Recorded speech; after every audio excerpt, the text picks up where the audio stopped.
ShaDon, you've got a mixture of some guys that have been here, some new guys. You're new. So from the spring, summer, what do you think of your group? Well, I think when I got here in the spring, I think a large part of the evaluation was just getting to know each and every young man personally. I think you cannot ever go into a situation and not get to know the players before you start coaching them. So that was kind of the main thing going into the spring. But I thought we built some camaraderie there in the spring with them getting to know me and how I coach and my style. I thought we improved tremendously in the spring on playing the ball in the deep part of the field, which I thought was an area we needed to improve. And so far throughout the spring, I think we've picked up where we left off. I think that's one of the emphasis, playing the ball in the deep part of the field. As far as the deep balls, being able to finish on those plays, what we like to call 50-50 plays, and I think we've done a good job of that so far. You seem to be a high-energy guy from what we've seen you in practice. Would you describe yourself as such? Is that an intentional thing, or is that just you? Yeah, that's just me. I think, and I told the players this the other day, I think, number one, we started playing this game as players because it was fun. And we sometimes as coaches tend to forget that we got into it when we started to play because it was fun. Now, all of a sudden, you guys, the fans, the money that we make, we forget the fact that it's a game and it's fun. So it's fun for me. It's fun for me to see kids have success. It's super exciting to see a young man screw up and then come back and battle back and make a big play. So I get excited because I'm having fun. That's not a show. That's me loving the game of football. And everybody has their own style. And I'm fortunate enough to know the head coach, and he knew what he was getting when he got me. So that's just my style and the way I do it. And I'm not trying to put on a show or be cute for the camera. That's just what I want to portray. Is football is a fun game, and that's why I coach, because I love to see kids use this game to have success. Coach, curious, you've had enough practices now. Give me some guys that maybe are stacking good practices together, in your opinion. Some of the guys you're working with. Number one, I think Nick Troy Fortune is doing an unbelievable job of putting together some good days, changing his mentality. One of the things when I got here, I wanted to change his mentality. He's a very cautious, heady, cautious player.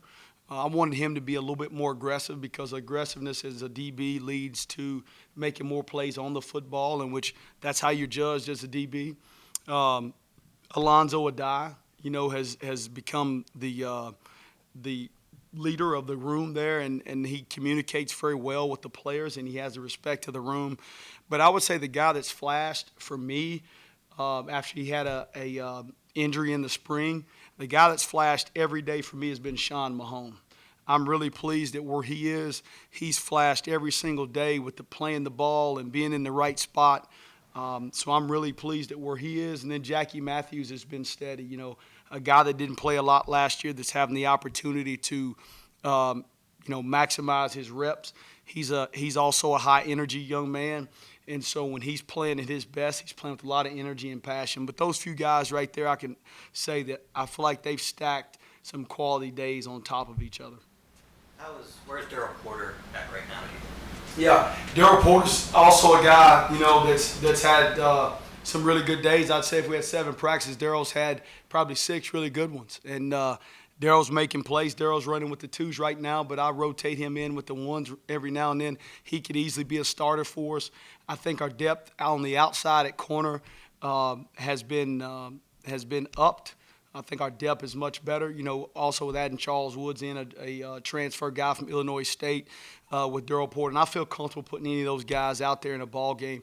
But Daryl Porter, the thing that I think that has been more glaring for me, for him, that I see is an attention to detail, a focus every day to be great. He's one of those young men. He could come and sit in this room for 2 hours and you'd never hear him. You'd never see him, because he doesn't say a word. He just works. And I'm super proud of him. He's going to be a really good player for us. Coach, how do you've got, I guess, 2 different deals here. You've got really experienced guys, and you've got a lot of inexperienced guys. How do you close that gap and get that 2 together, but get those 2s to where you need them to be? Yeah, so my philosophy on that is never mix never have old all old and never have young all with young. So simply to state, if I got 2 young DBs, I'm going to put them in there with 2 older guys so that they have somebody, what I like to call that buffer, when they don't know or there's something that is that they have not seen, the communication may not be there, they can always have somebody to look to on the grass with them. So what we've done is we've mixed and matched guys and try to get a freshman in there playing beside a senior. So now the communication is a little bit better, and they can also learn from those opportunities because they have an older guy that now when they come off to the sideline, hey, man, we're supposed to check this or do this. I think that's the key. When you put 4 young guys out there together, sometimes you go, all right, we got our 1s, we got our 2s, we got our 3s. We put all those 2s out there by themselves, and you get mistake after mistake. The worst thing for a DB is they lose their confidence. It's kind of like quarterback. They lose their confidence, and now you're in trouble. And so in order for them to keep that confidence, even when they make a mistake, I like to have them with an older guy. We think of corner as a corner, no matter what. But is what you're asking Charles Woods to do different than what he's done at his previous stop? So at Illinois State, he was primarily playing on the outside at corner. I'm a big believer in cross-training guys, and so he's played some inside at our spear position this fall camp, as well as played outside at corner. We've played Scotty Young in there at spear and played him back on the roof at safety. I think it's very important to move your best players around because there's injuries. We still are battling the COVID, the deal that we've got going on. That is still there. It has not left. And so you always want to have your best players on the field. So I always look at it as I rank the kids 1 through however many we have, not necessarily number 1 corner, number 1 safety. If they're the best 5 guys, let's figure out how to get those best 5 on the field. If number 6 is a corner, but he could be the second best spear or second best safety, if we have an injury, let's get that guy on the field. And I think that immediately adds to your depth on your football team when you do that. You're talking about cross-training. Who would you say are your most valuable guys that can play multiple positions? Do you have a handful of those guys that can do that? Yeah, I think, right now I think Alonzo Adai can play multiple positions. I think Charles Woods can play multiple positions. I think Scotty Young can play multiple positions. And one of the things that allows guys to play multiple positions, they've got to be able to retain information, obviously. And so I always try to make sure that if I move a guy and let him play multiple spots, can he retain information and can he still be at his best when he gets moved back to that other spot? It's no good if you move a guy around, then he goes to his original spot and he's lost. So I try to make sure that they can handle it mentally. But Scotty Young, Charles Woods, Alonzo Adai, those guys can handle it. A couple of those safeties can play to the boundary and to the field. But as far as moving from corner to spear to safety, that's really difficult. And I think right now if I had to do that, it'd probably be Charles Woods would be the guy that can move and play all 3 spots. The other guy possibly would be Jackie Matthews at times. It's pretty remarkable for Woods, a young guy, a guy that just got here in the system. He must be able to pick it up pretty quickly. Yeah, Charles is really mature. Coming over from Illinois State, he played a lot of ball. He was an FCS All-American, and he's a very heady guy. He's what I call tell me once type of player. You can coach him up one time on a mistake and he's got it. And then he can move to another spot and he'll have a mistake and one time he hears it, he's got it. So he's able to move around and he understands concepts. And so if you understand conceptually what cover 2 or cover 4 means, now you're at this other spot. Well, I was playing here and I knew what that guy was supposed to do even though I wasn't playing that position. Now when I go to that spot, I still know what that guy does. So he's been able to do that and it's been good to see. He's created again more depth, and he's also created competition in the room. Do you view those as 2-for-1 guys? I do. I really do. I believe those guys. If you say I got 2 backups, well, you got 4 now because a guy can play multiple spots. Yes. Or if he's out, you lose 2 guys. That's correct. Yeah. Yes. Does this also play into when you go to 6 DBs or maybe even 7? Is it the next guy that's there, or are those roles for that extra guy so different that maybe it's a little different skill set and you look at a couple people differently? Yeah, so when you go to extra DBs, mainly you're going to extra DBs for one simple reason: you want coverage. So you bring DBs in for coverage. You take a linebacker or a defensive lineman out, And so when we go into that certain type of packages, whether it be nickel or dime, we want to make sure that we can get the best cover guys. And I try to evaluate who covers better inside as opposed to who covers better outside. So there may be a guy that starts outside for us, but when we go to a sub package, his backup may be better outside, so I'll move that guy inside. So it's all a mix and match of who does what best, and I'm a true believer in I want to put every kid in a situation that they can be successful, not just fill a spot. You're talking about communication from the older guys. What are you looking for communication style-wise from transfers that don't really have the program as fine-tuned? Yeah, I think the first thing you have to do when you're a transfer, you come in a new program, you have to learn how to do it the West Virginia way. That's the first thing. And then I think one of the things, and Coach Brown talks about this all the time, our players are very accepting of transfers and guys that come in here.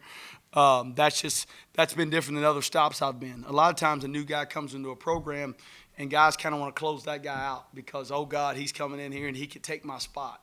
But our kids have been really welcoming to new guys, and I think the first thing they got to do is they got to learn the way of how we do things. The second thing they've got to do is they've got to learn to connect with somebody, build some relationships. I think anytime you have relationships with each other, whether it be off the field, then when you get on the field, it's easier to communicate. But I think when you're a transfer guy, what everybody's looking for is when they see you make a play or two, all of a sudden you get credibility. And then you can communicate a little bit more. But if you don't make any plays, then it's hard to go be a communicator and be a leader in the group. But, and I also think there has to be some humbleness that goes along with it as well. And I was with cross training too. How does that work with coaching with yourself and Coach Wright? How do you two work together with that? Yeah, so Coach Wright and I, we're kind of like brothers. If you were around us for a long period of time, we give each other a hard time. But so what I do is at times I'll coach the safeties and he'll coach the corners, and then we'll split things up throughout practice where he coaches the field and I'll coach the boundary. Meaning I'll coach the corner and the safety to the boundary, and he'll coach the corner and the safety to the field or the spear. So we work together. It's a truly collective effort in coaching those guys, and I think that's good because we've got good camaraderie, and I can't see everything, and I can't be at every place, and I trust him to be one voice, and we speak the same language, and it's been great so far. That spear position, coach, has become really important to the WV defense. It's not unique to the program necessarily, but have you seen that around college football, and do you have to coach it differently than your regular safeties and corners? Yeah, so I'm going to say about 8-10 years ago, football made a shift, and it made a shift to this RPO thing, what I like to call cheating. It's offensive cheating. They get these offensive linemen, they run block, and they are all the way down the field further than they should be, and then the quarterback goes and throws a pass, right? So what had to happen was you had to be stout enough to stop the run if they ran it, but then you need an extra cover guy if they throw it out on the perimeter because it becomes a lot more of a space game. So people took the linebacker out with old school Sam linebacker in a 4-3, take him out, put a DB in, and then you got the evolution of what people call the 4-2-5. So you got 5 DBs. Well, that 5th DB is what I like to call a hybrid guy. He's a hybrid safety that is big and strong enough if they run the ball could come in and play the run. But he's agile enough that if they throw the ball on the perimeter on that cheating play that the offense runs, all right, that he can go tackle a guy in space. And so that's why that guy is valuable. He's like a Swiss Army knife. He's got to be able to do a little bit of everything. He's also got to be able to pressure the quarterback. He's got to be able to run with the guy, man coverage.